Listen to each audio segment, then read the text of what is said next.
혜원이 다빈이의 세계 노래 그림책. 로렐라이, 산타루치아, 라코카라차, 슬리브스, 에델바이스, 알로아오에, 모리와 하바나길라, 카츄샤, 메기의 추억. 로렐라이, 독일 민요.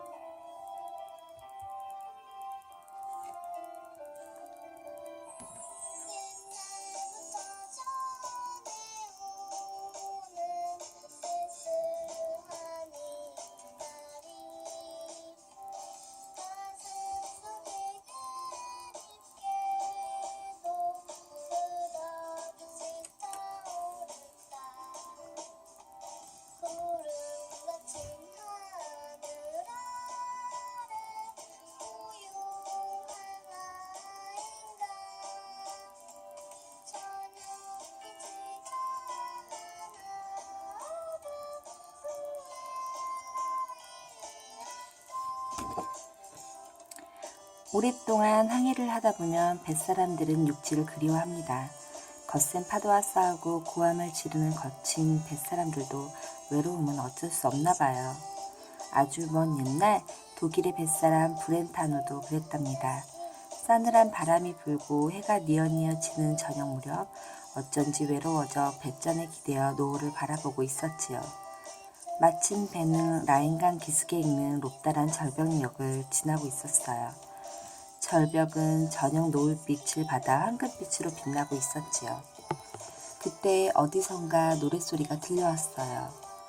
블렌타노는 깜짝 놀랐어요.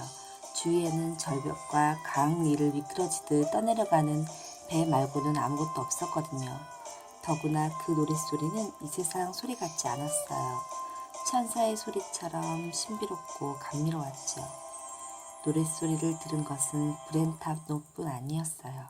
선장님도 항해사도 주방 요리하는 요리사도 신비로운 목소리에 취한 듯 하나둘 뱃전에 나왔어요. 노래는 절벽 쪽에 들려왔어요. 배는 그 노랫소리에 빨려 들어가듯 절벽 쪽으로 점점 가까워지고 있었지요. 절벽에 가까이 갔을 때 사람들은 노래를 부르며 황금빛으로 머리를 빗고 있는 아가씨를 보았어요. 저녁 노을에 반짝이는 커다란 황금빛 머리카락이 바람에 나부끼고 슬픈 듯 안타까운 듯 노래하는 아가씨의 모습은 이 세상 사람 같지 않게 너무나 아름다웠어요. 뱃사람들은 배가 절벽을 향해 돌진하고 있다는 사실도 잊은 채 아가씨의 모습에 흠뻑 빠져들고 말았답니다. 결국 블렌타노의 배는 암초에 부딪혀 산산조각 났어요. 뱃사람들은 노래를 가슴에 품은 채 깊고 깊은 강 속으로 빠져들고 말았죠. 지금도 로렐라의 절벽을 지날 때면 정신을 바짝 차려야 한답니다. 노랫소리에 취해 멍하니 있으면 다시는 살아 돌아오지 못하니까요. 로렐라이는 독일 민요로 요정의 바위라는 뜻으로 독일의 장크트 아르고스 하우젠 근방의 라인강 오른쪽 기슭에 솟아있는 커다란 바위를 말해요. 19세기 초 블렌타노라는 작가가 뱃사람들이 요정의 아름다운 노랫소리에 넋을 잃다 암초에 부딪혀 난파한다는 줄거리를 설화했었지요. 독일 유명한 시인 하이네가 다시 쓴 시에 F. 질허가 작곡을 해서 민요 로렐라이가 탄생했답니다.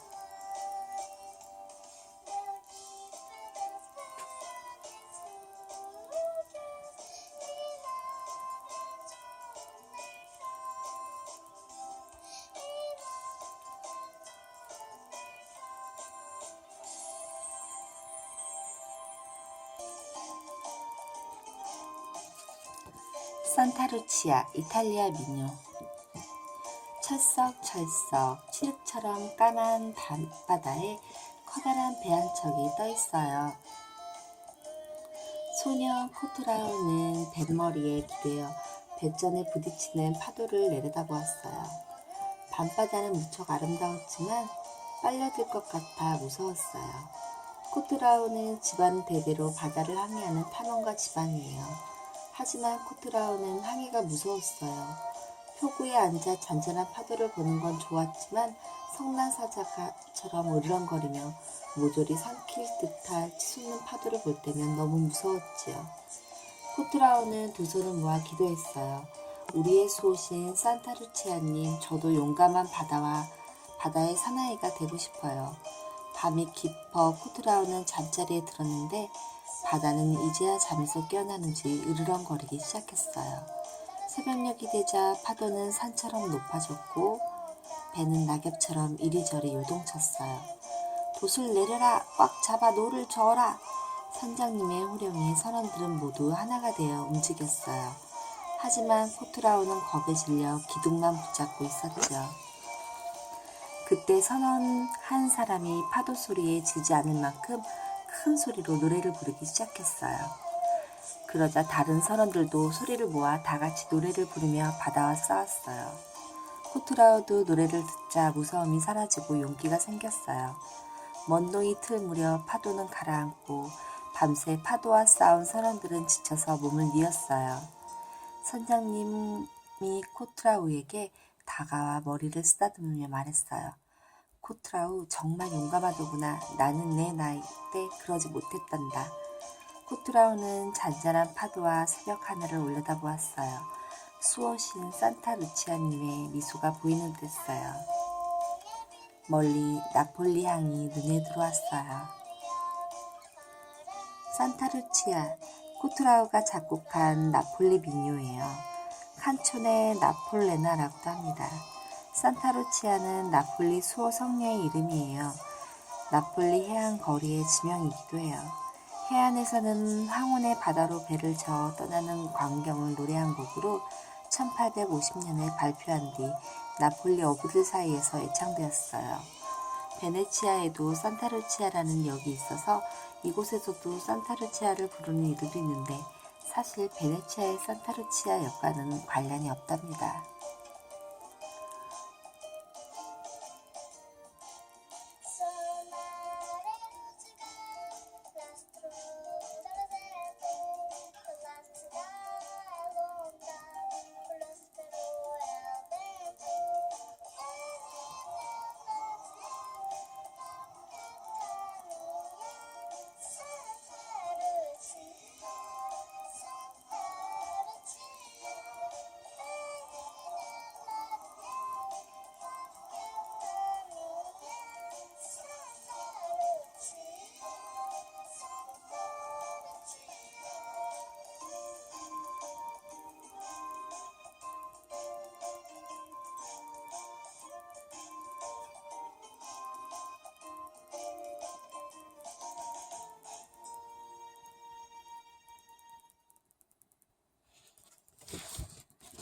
마녀를 혼내준 소년 라쿠카라차. 멕시코 민요.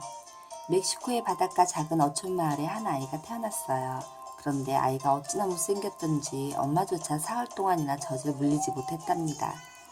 눈은 단추구멍보다 작고 콧잔등은 주저앉은 데다 콧구멍은 또 어찌나 큰지 무엇보다 어깨가 머리에 딱 달라붙어 목이 없는 것처럼 보였지요.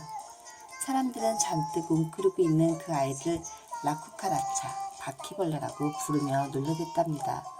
하지만 바퀴벌레 소년이 잘하는 것도 있었어요. 힘이 엄청 세서 걷기 시작하면서부터 고기가 가득 담긴 그물을 혼자서 끌어올렸답니다. 어느 해 마을에 열병이 퍼져 마을의 아가들이 모두 알아눕고 말았어요. 마을에는 웃음소리 대신 아기들의 울음소리만 퍼져나갔어요. 바퀴벌레 소년은 아가들의 열병이 나쁜 마녀 신하데데오의 짓이라는 걸 알았어요. 신하데데오는 해골에 그려진 옷을 입고는 요술 빗자루를 타고 요리조리 날아다니며 병균과 열병을 퍼뜨리거든요. 사람들은 그런 마녀가 너무 무서워 밤에는 혼자 다니지도 못했지요. 하지만 누군가는 마녀를 혼내주어야만 했어요. 바퀴벌레 소녀는 신하데데오가 자주 잔치를 여는 네거리 모퉁이에 혼자 숨어 있었어요. 신하데데오가 낄낄거리며 네거리를 내려앉으려는 찰나, 이 못된 신하데데오야! 바퀴벌레 소년이 갑자기 벼락처럼 소리를 질렀어요. 언제나 사람들을 놀래주기만 했던 신화 대대오는 너무나 깜짝 놀랐어요. 바퀴벌레 소녀는 요술 빗자루에 꽁무니를 잡아 뱅뱅 돌리더니 손을 탁 놓았어요. 어찌나 세게 돌렸던지 신화 대대오는 우주 밖으로 날아가 버리고 말았답니다.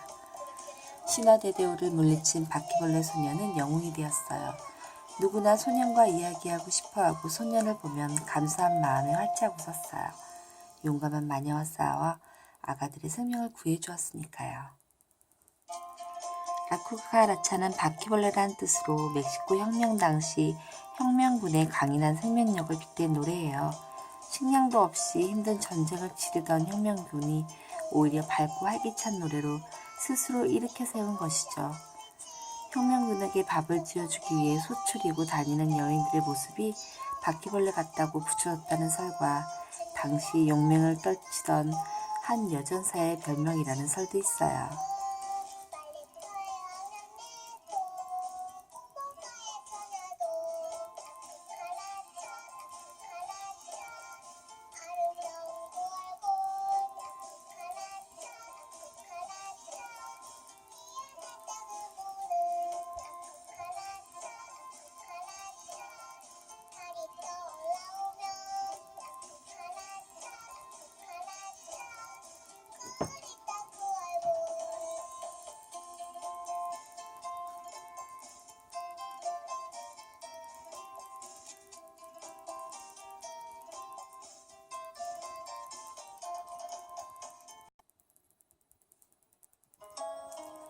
그린 슬라브스.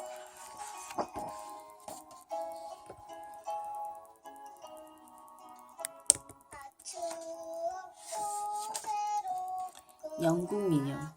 나무들이 빽빽히 들어선 요정들이 사는 숲이 있었어요. 요정숲에 사는 그린 슬라브스는 투명한 초록빛 옷을 즐겨 입는 요정이에요. 쾌활하고 잘 웃는 피터 요정을 좋아했지만 너무 부끄럼쟁이라 피터 앞에만 가면 얼굴이 빨개진 채 아무 말도 못했어요. 친구들이 피터와 장난치며 웃는 모습을 멀리서 바라보기만 했지요. 몰래 숨어 피터를 훔쳐보다 답답해지면 홀로 숲속의 개울가에 노래를 부르며 마음을 달랬어요. 어느 날 피터가 숲속을 지나자 고운 노랫소리를 들었어요. 맑고 귀여운 목소리로 때론 즐겁게 때론 슬프게 부르는 노랫소리에 이끌려 소리가 나는 곳으로 발길을 옮겼지요. 노래를 부르던 그린 슬라브스는 갑자기 나타난 피터의 모습에 너무 놀랐어요. 미안해, 방해하려고 한 건 아니야. 노래가 너무 좋아서. 너에게 들려주고 싶은 노래야. 그린 슬라브스는 그렇게 말하고 싶었어요. 하지만 자기도 모르게 이런 말이 튀어나왔어요. 남의 노래를 엿듣고 무슨 짓이니? 정말 못됐구나. 그린 슬라브스는 어쩔 줄 몰라서 그만 화가 난 척했어요. 피터는 부끄러움에 얼굴이 빨개진 그린 슬라브스가 무척 예뻐 보였어요. 피터는 그린 슬라브스의 마음을 풀어주려고 몇 번이나 사과했지만 그린 슬라브스는 그때마다 화를 내며 그 자리를 떠나버렸죠.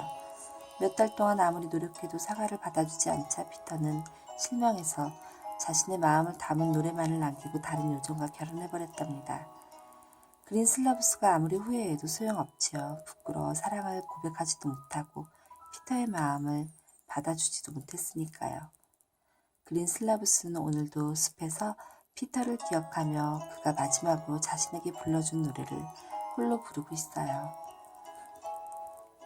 그린 슬라브스는 영국 민요.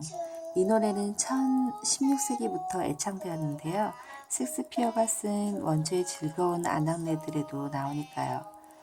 푸른 소매에 옷을 입은 변덕쟁이 아가씨, 그린 슬라브스를 사모하다 실현당한 사람이 불렀다는 노래로 가사만을 바꾸어 달리 부르는 노래도 많아요.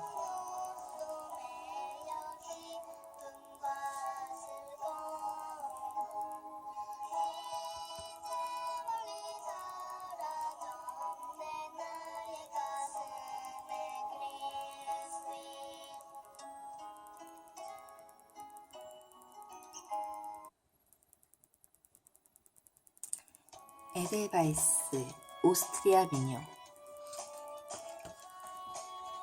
눈보라가 몰아치는 밤 등산객 한 사람이 몇 시간째 길을 잃고 헤매고 있었어요. 지쳐 쓰러질 때쯤 저 멀리 반짝이는 작은 불빛을 발견했어요. 죽을 힘을 다해 기어갔지만 얼마 못 가고 그만 정신을 잃고 말았답니다. 다음날 아침 등산객은 작고 허름하지만 깨끗하게 손질된 침대에서 눈을 떴어요. 코를 간지리는 음식 냄새도 풍겨왔어요. 이제 정신이 드셨어요? 얼음집은 어여쁜 소녀 에델바이스의 집이었어요. 등산객은 얼음집에서 소녀의 보살핌을 받으며 기운을 차린 뒤 마을로 돌아왔지요. 마을 사람들은 죽었다고 생각한 등산객이 살아 돌아오자 깜짝 놀랐어요. 등산객은 기적처럼 얼음집을 발견한 일과 얼음집에 사는 어여쁜 소녀에 대해 이야기했지요. 이 세상 어떤 꽃보다도 아름다운 소녀의 모습에 대해서요. 이야기를 들은 마을 청년들은 소녀를 만나려고 산에 오르기 시작했어요. 하지만 그때마다 거센 눈보라가 몰아쳐 모두 죽고 말았답니다. 아들을 잃은 어머니들은 얼음집의 소녀를 원망하기 시작했어요. 소녀도 자신 때문에 사람들이 죽어가자 너무 괴로웠어요. 신에게 자신을 데려가 달라고 기도했답니다. 그러자 신은 한 줄기 빛을 보내 에델바이스를 하늘로 불러 올렸어요. 소녀가 가버린 뒤 얼음집 앞에서 털이 보송보송 난 채 새하얀 꽃이 피었답니다. 사람들은 눈을 뚫고 피어난 꽃을 에델바이스라고 불렀어요. 에델바이스는 유럽의 알프스 산 등지에 자라고 있는 고산식물이에요. 고귀한 흰빛이라는 뜻이며 별처럼 생긴 벨벳 같은 하얀 꽃이 순수를 상징이 되었어요. 에델바이스 노래는 영화 사운드 오브 뮤직을 통해 유명해졌답니다.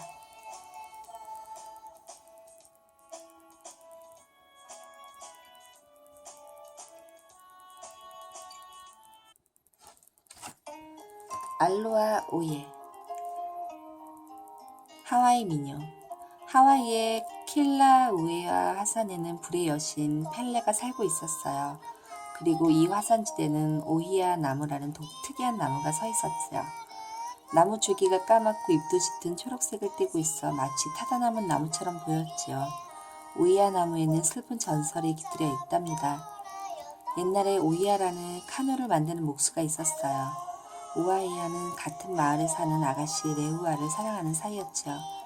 서로 결혼도 약속했어요. 그런데 어느 날 불의 여신 팔레가 열심히 카누를 만드는 오히야를 보았어요. 그 모습이 어찌나 멋있든지 그만 한눈에 쏙 반해버렸어요.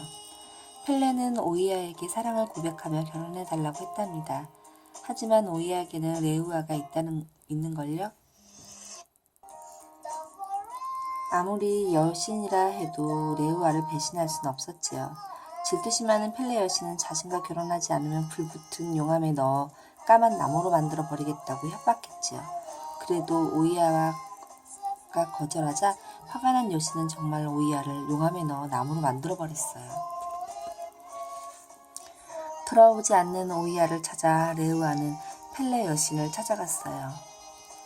여신은 차갑게 말했어요. 내가 오히야를 사랑한다면 오히야를 위해 죽을 수도 있겠지? 오히야를 다시 사람으로 돌이킬 힘은 없지만 내가 죽으면 오히야 나무의 꽃으로 피어나게 해주지. 레우아는 자신의 사랑을 지키기 위해 나무가 된 오히야를 떠올렸어요.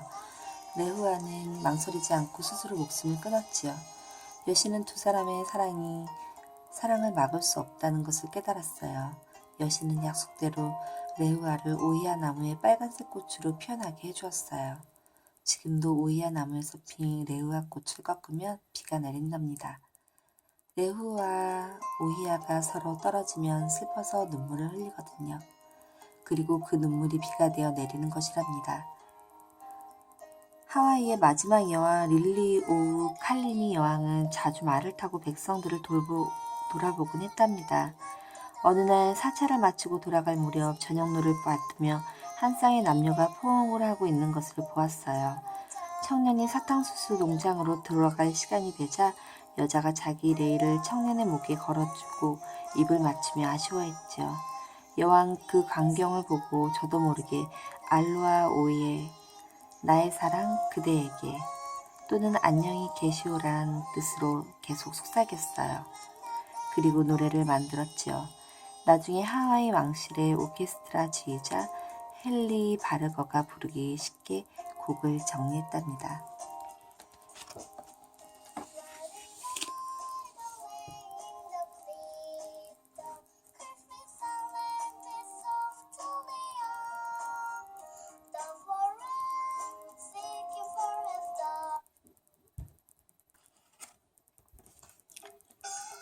모리화, 중국 민요. 링링은 제스민 차를 만드는 할아버지와 단둘이 살고 있었습니다. 할아버지는 봄이면 제스민 꽃을 따서 말렸어요. 말린 꽃을 다시 차잎과 섞으면 제스민 잎은 아주 향기로운 제스민 차가 되지요. 링링이 할아버지가 만든 제스민 차는 너무나 향기로워서 누구나 좋아했어요. 시장에 차를 가지고 나가면 금세 다 팔렸어요. 제스민 차 덕분에 링링과 할아버지는 살아가기에 부족함이 없었지요. 제스민차 향기는 바람을 타고 임금님이 사는 궁궐까지 날아갔어요. 나라 일로 골치가 지끈지끈 아프던 임금님은 그 향기만으로도 기분이 좋아졌답니다. 임금님은 신하를 불러 당장 향기 좋은 제스민차를 가져오라고 명령했어요. 신하가 왔을 때 링링이 할아버지에게는 제스민차가 딱 한 봉지밖에 없었어요. 링링이 할아버지는 그것을 임금님께 바쳤어요. 그런데 차맛을 본 임금님이 그 맛을 홀딱 반해 당장 더 내놓으라는 거였어요. 안 그러면 할아버지를 감옥에 가두겠다고 억지를 부렸어요. 할아버지는 힘없이 집으로 돌아왔어요. 감옥에 갇히는 것보다 어린 손자 링링이 혼자 지낼 것이 더 걱정스러웠어요. 할아버지에게 이야기를 들은 링링은 다음날 새벽같이 일어나 궁궐로 갔어요. 그리고는 임금님 앞에서 생떼를 쓰기 시작했답니다. 할아버지를 데려가면 임금님이 할아버지 대신 동생을 하나 낳아주세요. 임금님이 낳아주세요. 그게 말이 되느냐? 동생이 있으려면 엄마 아빠가 있어야 하고 또 엄마 아빠가 있다 하더라도 뱃속에서 10달을 기다려야 하는데 지금 당장 동생을 낳아달라니. 임금님은 링링에게 호탕을 치다가 아차 하고 자신의 실수를 깨달았어요. 봄이 되어 꽃이 피어야 제스민 차를 만들 수 있건만 나 역시 저 아이 같았구나. 임금님은 자신의 잘못을 깨닫고 세 번까지 느긋하게 기다렸답니다. 물론 지혜로운 링링과 재주 좋은 할아버지에게는 큰 상을 날리고 말고요. 모리화는 제스민 꽃을 말해요. 민요 모리화는 중국의 강소 지방에서 전래되던 민요예요. 강소 지방은 예로부터 차중에도 향기가 으뜸인 제스민 차가 많이 나던 곳이에요. 이 노래는 제스민 꽃잎을 따면서 부르던 노동요, 일하면서 부른 노래라고 축직됩니다.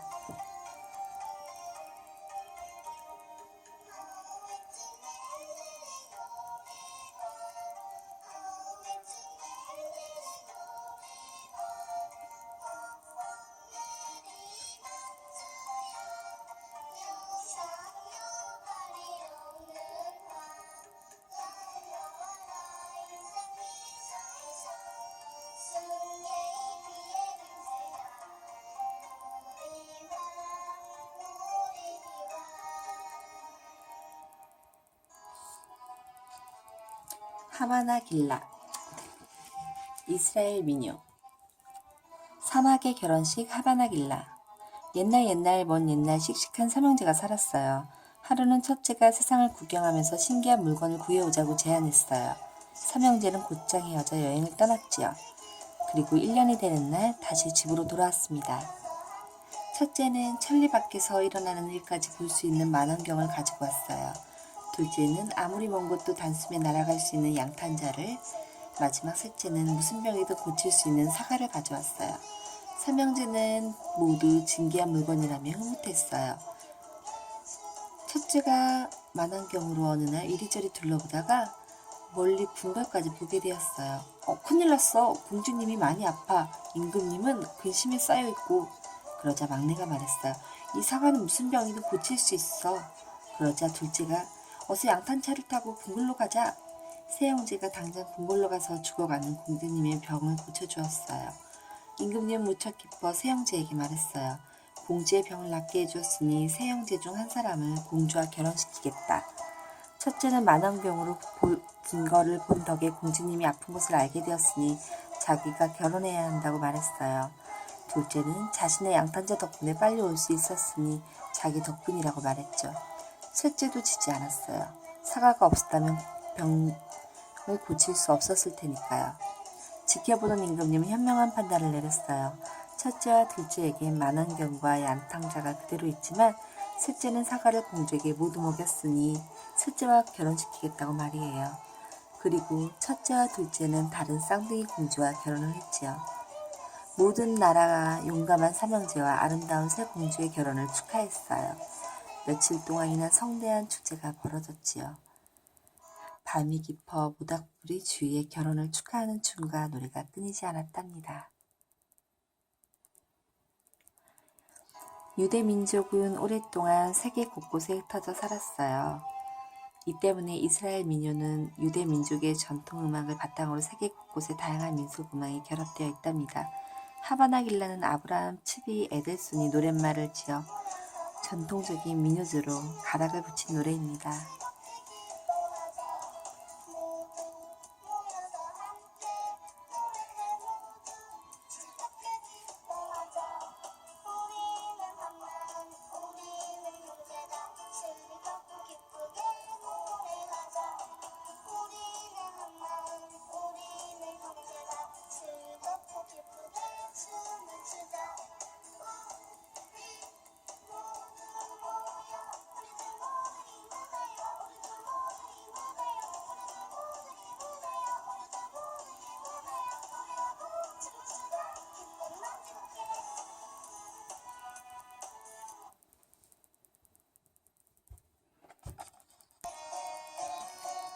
카츄샤, 러시아 민요.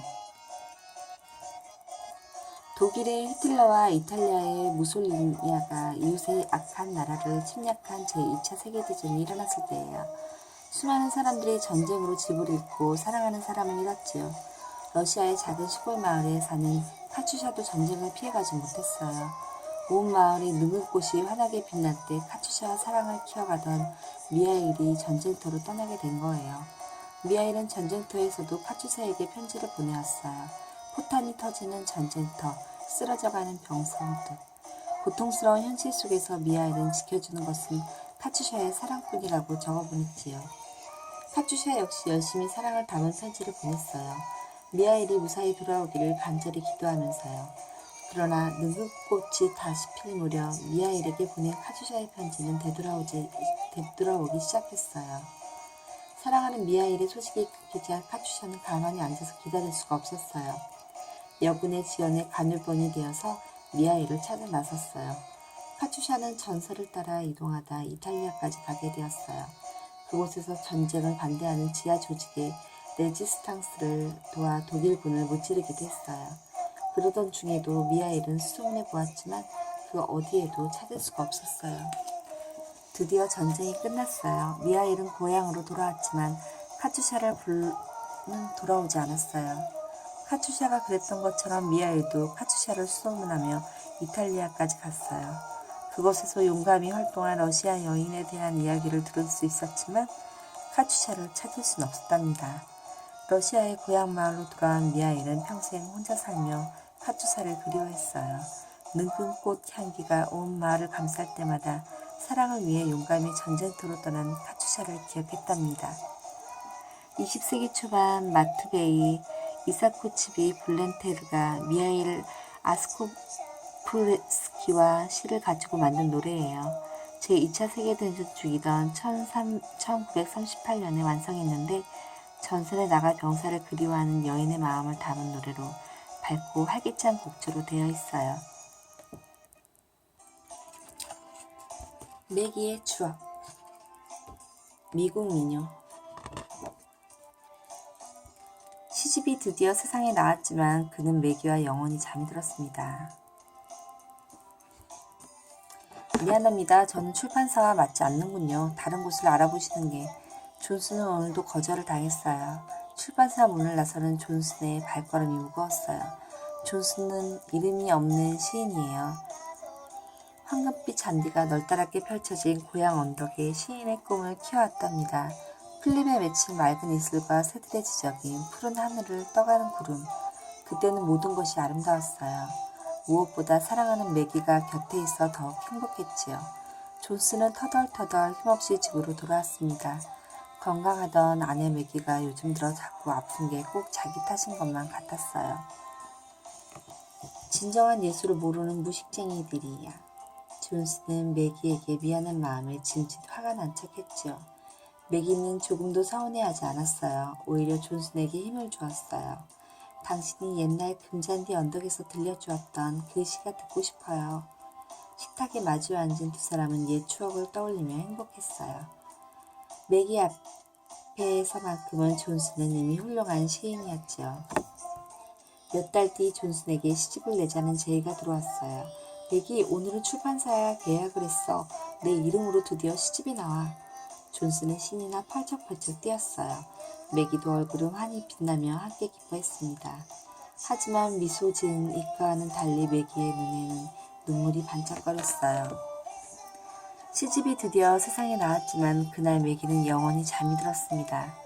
매기는 마지막 한 손에 존슨의 시집을 꼭 붙들고 있었어요. 귓가에 나지막히 울리는 존슨의 시를 들으며 행복한 미소를 띠으며 세상을 떠났지요. 매기를 잊지 못한 존슨은 매기와의 추억이 담긴 시를 지었어요. 그리고 누군가에게 곡을 붙여주었습니다. 아름다운 황금빛 잔디 위를 흐르는 노래로. 이 노래는 A. 버터필드가 단풍잎이라는 시집에 실린 시를 보고 음을 붙여 1866년에 발표한 곡이에요. 시 매기의 추억을 쓴 사람은 존슨이에요. 사랑하는 매기 클라크와 결혼했지만 바로 그의 매기가 세상을 떠나자 옛사랑에 대한 추억과 슬픔을 시로 노래한 것이죠. 버터필드는 영국에서 출생하여 19세기 미국으로 이주한 바이올리니스트이자 가수, 작곡가 지휘가 있는데 그의 작품 가운데 유일하게 이 작품만 알려져 있어요.